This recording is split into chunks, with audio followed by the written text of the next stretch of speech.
Welcome to Tenor Tech, where I solve the problems you didn't even know you had. You start by installing and opening Garmin Express, then sign in so your device links to your account.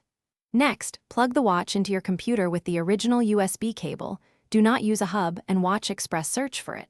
Once the app detects the watch, follow on-screen prompts to register or pair.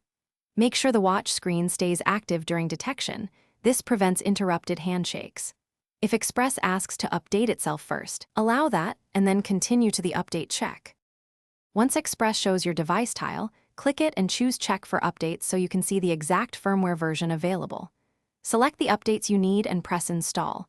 Express downloads the files and stages them for transfer.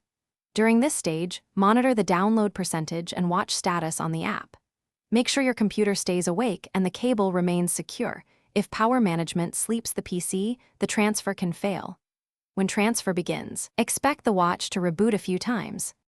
When Express reports installation complete, leave the watch connected until you see the confirmation on both devices, then unplug.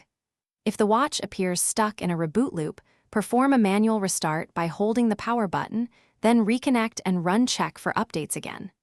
Make sure to try a different USB cable or port and restart the computer if transfers repeatedly fail. If problems continue, uninstall and reinstall Garmin Express to clear corrupted files, then repeat the update process. Thanks for watching. Subscribe to keep your life in tune.